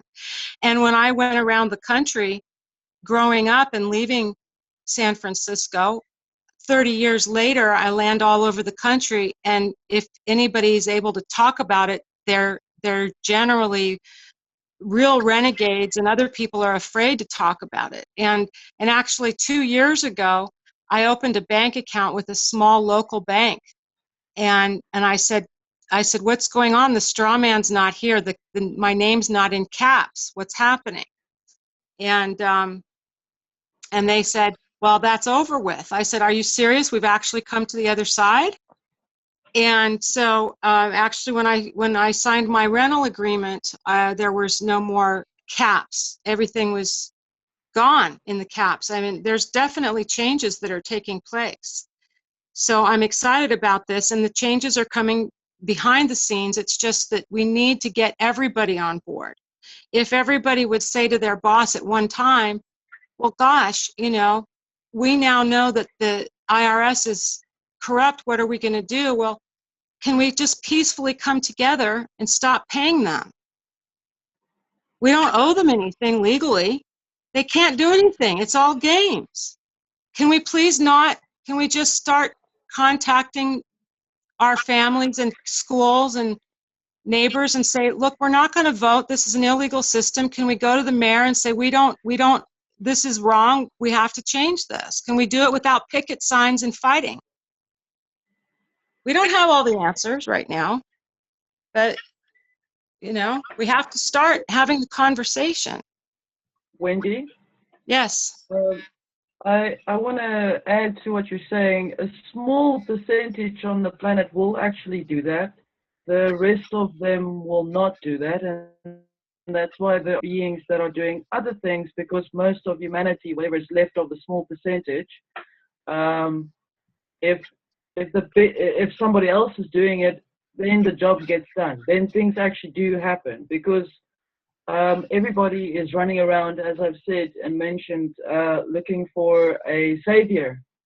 So there are, like I said, a small percentage tonight is part of the small percentage having this discussion and expressing the knowledge, and in a truthful manner, with regards to the positive timeline, or rather truth line, is what I would see. Yeah, that's pretty much what I want to add to that. I would like to say that all of these catastrophes and all of this other stuff, that's part of when I see the future, I see different solutions based on what critical mass chooses. The reality is, when a mass of people agree on something, that's what happens. And that's why we're here today, because we're giving people an opportunity to understand that what they think and feel does matter, that every single person matters, and that every single person plays a part in what's going to happen. And we might not know how to do it. We might not know what the answers are. But if we choose to think positively and treat each other fairly and kindly, we're going to be able to have a much better solution. We'll have more people that do this than not. And in terms of the masses that aren't going to be able to, that can easily flip around once the family that's truly in control hears this message and says, you know, we really just need to do this. You know, and that is according to science, because again, the equation is positive future equals positive timeline, which is the structural element in the time-space hologram that we're in, the holographic timeline. It's just, there are multiple parallel timelines in it, plus unity consciousness. So it's that synergistic, interactive relationship between the structural component of the timeline and people's unity consciousness. So that's the science behind it in terms of the in terms of the time-space hologram that we're in. We're in a holographic reality. We are souls that are non-locally based, that have enmeshed ourselves into avatars in this reality, which we co-create with Source and the rest of the spiritual dimensions and the intelligent civilization of souls. As part of the multiverse, we're in one of a humongous number of universes. So we're actually in a very sophisticated video game, and the video game was changed on December 21st, 2012, or thereabouts, from war, disease, crime, and poverty to landing paradise on earth. However, of the 7 billion people, the majority don't know that the video game was changed and are really confused. And so now the process is that we're trying to get the people to understand that the video game has changed before they just spoil the whole video game, or they really have a meltdown or whatever because they don't know what's going on. So one basic message is, chill out, you're in a video game. And the other message is, you can't take it with you. Correct. If I can just add what you're saying there, Alfred, if I may. It doesn't matter whether they are trying to rechange or reboot the game, or if they're trying to knock out the program or cut out the drivers or who knows what. The structure of the system of the new timeline is already in place. The dynamo of the magnetic energy around the gold rod, the as you've put it, the consciousness, the unity consciousness, and the other factor, the positive timeline, those are the two arms of the rod running. But you can't stop a freight train. That's just where we are. I've had a dream before where I saw, as I went into a pyramid, and I saw a little child playing at the top on his little PlayStation, and I went to him and I traded with him a sweet, and I knocked him out of the window. So it's done already. I agree. I totally agree with you. And I would like to add that the people who are positive don't need to hear this. They're automatically going to be doing nice things on their own to help they already help their neighbors. They already know, they're already the people that intercede in their families to keep peace. This message is really for people that haven't been able to break free from their programming of negativity, to encourage these people to understand that they can break free, that whatever they've been for thousands of years or whatever it is up to this point, it's okay. That was yesterday. And yes, we are here to say that we have, personally, the two of us, Aurora, you and I, are two of the beings that are in 3D who are working in a multidimensional way to make sure that we all have an opportunity to make this shift. And the people that need to be listening are the ones that are, who are Alfred's listeners. And like I said, we have to understand we can't continue making decisions from a negative perspective. But what I'd like to see happening also is education that we can probably offer together as a trio on how to start to become aware of who we're listening to and how to own our own identity, how to listen to whatever we're listening to, but how to own our own choices in our heart, in our gut, and how to control our minds to stay on that choice that we've made to be positive. Because I can't say that I can agree with you that I'm Orion or that I'm not. I've never considered that idea. I can say that it's possible because I understand more about myself now than I did before. And I don't really want to get into all the different race lines that are here on the planet, but what I understand about, if we've got negative races that have been controlling, again, they don't know how to be positive. So when we say, oh, whoever's left is going to be a minority, well, I would like to say that these people have children and grandchildren, and they've intermarried, and for the sake of all those people, I would like to offer assistance to the people that think that the only thing they know how to do is kill somebody, or think that they can't have power unless they eat a baby, or unless they drink blood, or unless they practice black magic. And I would like to address those people and give them opportunities to learn how to heal from that. Because what you and I have done with the golden rods is eliminate it's rendering black magic as being useless.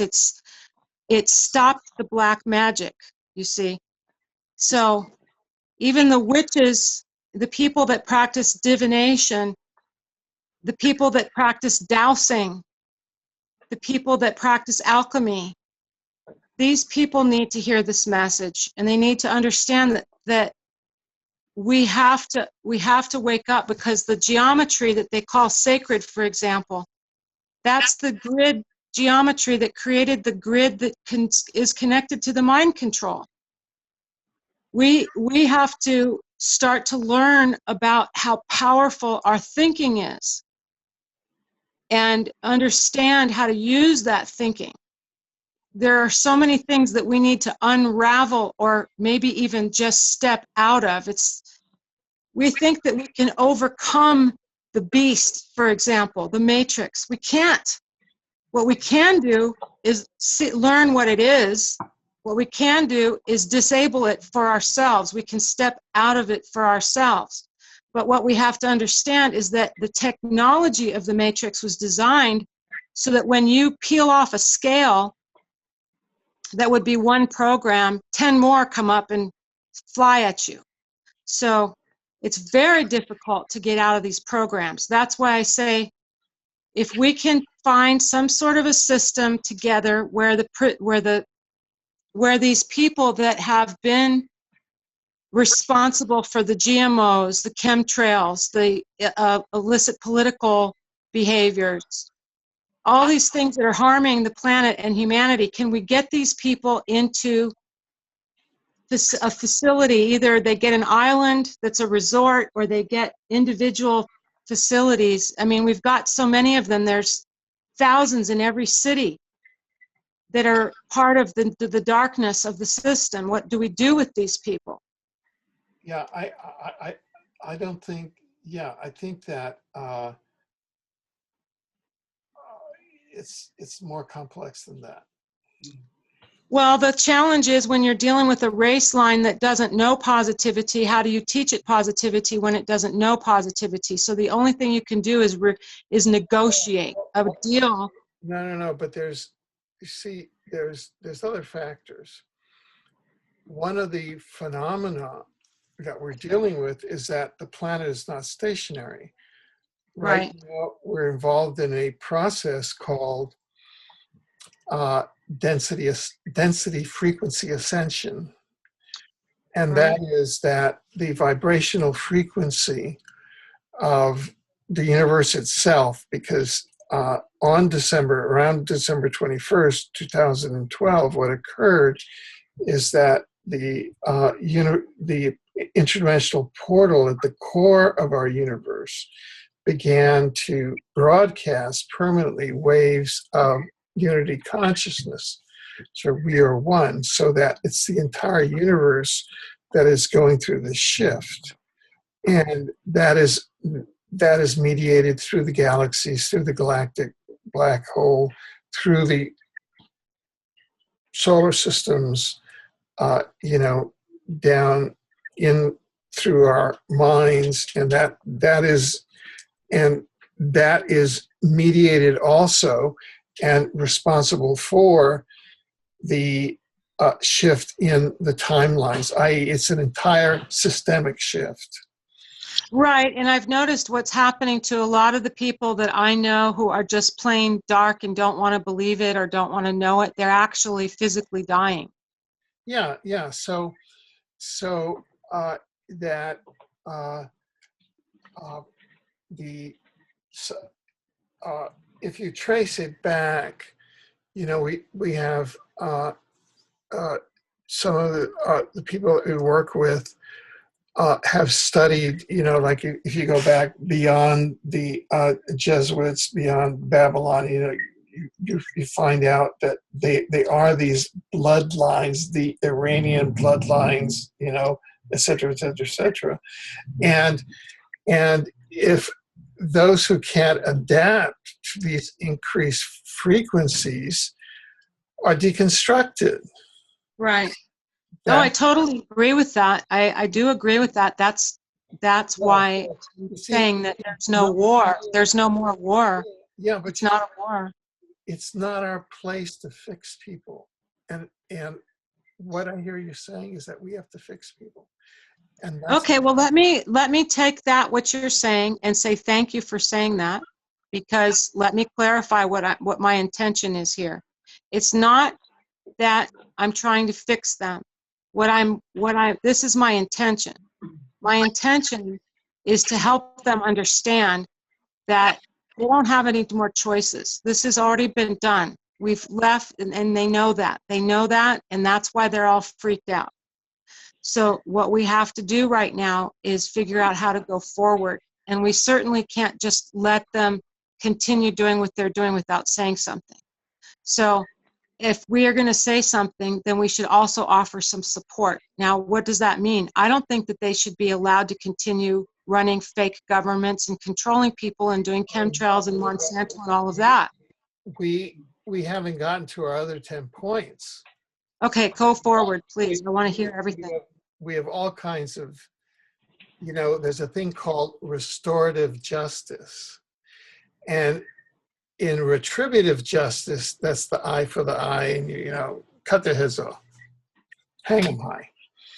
And what does that do, right? If you hang a trillionaire high, what does that do? It doesn't do anything. Also, if you take the body away from somebody who is connected to the reincarnation wheel and they're able to get right back into another body, then what are you doing? Yeah. So that in terms of restorative justice, the program here, because we have the standards in international law, we have crimes against humanity, we have genocide, we have ecocide, we have all of these laws, right? And which they have violated knowingly because they thought that their masters wanted a grand culling. Well, guess what? They got the wrong masters, right? Right. But if you do the crime, you got to do the time. And the time turns out to be re-education or restorative justice. And the principles of restorative justice, one of my favorite courses in law school was African tribal law, which included Eskimo law, all of the indigenous legal systems are about basically you collectively get the community together, and the person who committed the crime restores the community and restores what he did. So here you have whichever community you want to look. Let's look at the Khazars, who over the last 400 years, with their stellar people like the 13 families led by the Rothschilds, right? The Bowers. Well, Mr. Bauer, he changed his name to Rothschild. So, and what about? Don't forget how Elizabeth changed her name. No, right. So, and what did they do to the world? They just created war, disease, crime, and poverty that we've ever known. Man, did they do it? Well, now they've got to restore the world to that. So, but they also we also have to. Wait, let me finish. Jeez. Oh, sorry. I'm just excited that they are people that are also people that eat people, and we need to deal with that. I know. So it's going to be a restorative at all levels. Not only financial, but they're going to have to restore. They're going to have to restore all the families. They're going to have to disassemble all the child trafficking networks. They're going to have to go, all those families that they've set up to separate mothers from children. Do you know that they've automated the process in the state services so that it's practically automated to separate mothers from children? And you now have in Britain their state services employees are gleefully reporting when they're separating mothers and children. And you've got hubs like Hampstead, which for 200 years, that's where Bram Stoker wrote Dracula at Hampstead Heath. He said it there. He lived there because they've been doing ritual child sacrifice there for a couple of centuries. And now all of Hampstead is one big ritual child sacrifice hub in families, in schools, in the police, everywhere. But it's not just there. Yeah. And so it's a planet that we have to shift from one column to the other column, from the column of the dark to the column of the light. And we have to do it quickly. So so the reason I have so much compassion, I want to share a quick story. I am down to 2%. My machine is going to turn off. So if it does, then you know that we'll have to reconvene. This story is when I was, pardon? It's divine timing. Yes. When I was in New Orleans, we had a young man who found himself in love with my daughter, and he came from an elite family whose father has never worked a day in his life. He lives on a trust, and his sole job is to make sure that the investments bring enough interest for his standard of living. And they practice divination, and they are centuries old. They've been doing cannibalism for centuries. So, practicing eating people through satanic worship and just in general when they felt like they needed to eat some human meat. So this young man decided that he wanted to break the chain of that, and we met him about 15 years ago. And he decided what he was going to do instead was to become friends with me so I could help him to learn how to make that transition, because my father was a Satan worshiper and a blood drinker and a vampire, and I was and my mother is a Celtic witch, so I pulled out, so I was able to teach him how to start to pull himself out. And that's why I'm saying we can do this, because I have been learning how to heal myself from these things for the last 20, 30 years, and we can do this. But what he learned that he wanted to do instead was to become a vegetarian and make his living teaching people how to become aware of their auras. And so I explained that he was still connected to the grid modalities of the New Age movement, and thinking that they're the ancient things that came before they established the religions that we know of, Judeo-Christian roots, that they started from all of that. And he and I didn't have a chance to go into further information to give him more education on the foundation of these things, but he was able to break free. The point of the story is he was born into this. He didn't want to continue. I was born into this. I didn't want to continue. And we have these new generations of people that don't want to continue. So it's what we're talking about, Aurora and Alfred, of the new generations coming in. It's real. It's happening. So people are organically on their own not wanting to continue these rituals. And I believe it's because the souls of the original DNA are being allowed to come back into the body instead of being taken over by other consciousnesses. That's correct. That's correct. There is something called a noosphere, as I've mentioned before, and that is where you enter after you've passed out of your physical body, and you learn all of yourself, and you actually know what free will and choices are, as opposed to understanding that you think you've had it on the physical plane. You really do get an understanding of what free will is. It's all about speaking your free truth. You then reincarnate into a newborn physical form. You have your memory and everything intact. It has started to happen already since 2009, 2010.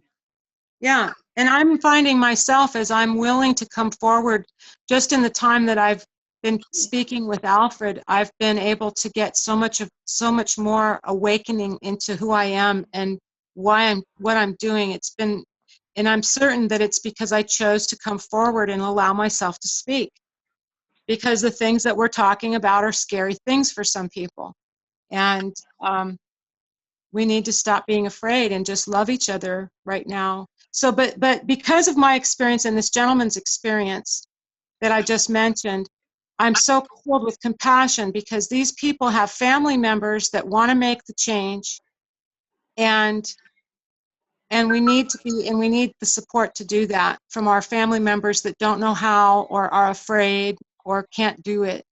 We need to be allowed to evolve ourselves, and they should be happy, because that's what they wanted in the first place. They tried to make that happen in a different way, and it's happening, but not the way they planned. And we need to be.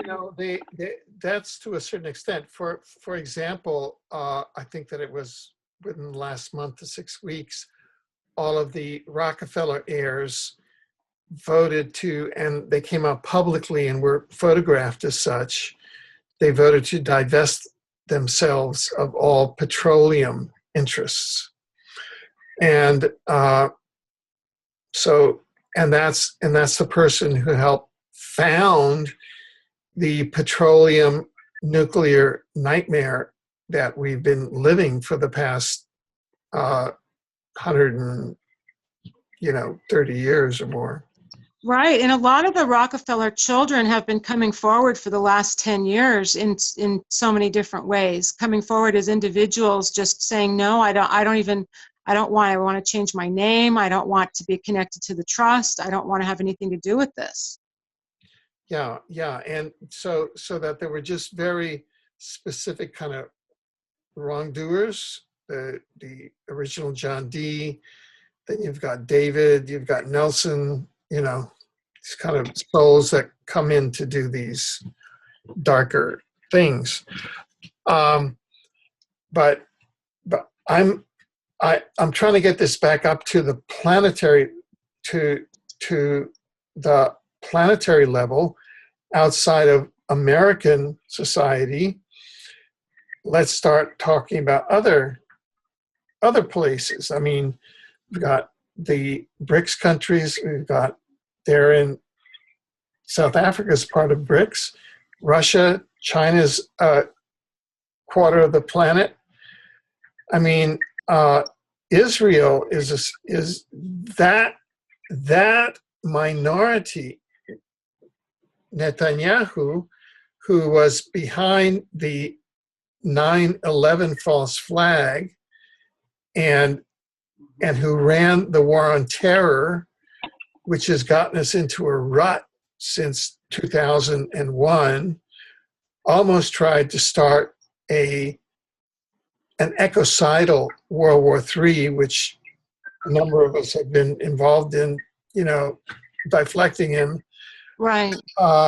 Excuse me, I don't mean to be rude here. I'm at 1% Okay. of energy. Let's wrap this up, and we'll publish this, and then we'll see when the triunity comes together again. I would love to start doing this. Yeah, I so, love this. We need this.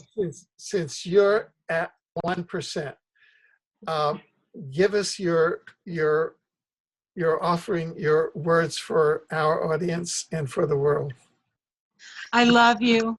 I love you. And I thank you so much, Alfred, for doing this. Thank you so much, Aurora. Thank you so much, everyone on the planet who's caring enough to look at your family members and say, I forgive you. I love you. We can do this. And thank you. Thanks very much. Thanks, Alfred. Thanks, Wendy. I have a very strong feeling we'll talk again. Yes. And I would like to thank you profoundly, Wendy and Aurora, and also because this is the first living validation that I have gotten of, well, not the first, but a very powerful living validation that I've gotten of the interdimensional workings of the positive timeline. Those of you who would like to go to more 3D aspects of it, please go to positivefuture.info and enjoy the voyage on the positive timeline. Please tell everyone about this. Forward all the links to all your networks, because, as you heard today, it's necessary to viralize, make it viral, make the positive timeline viral, so that it will be. Yes. Yes. Thank you. Thank you all. Thank you very much. Until the next one.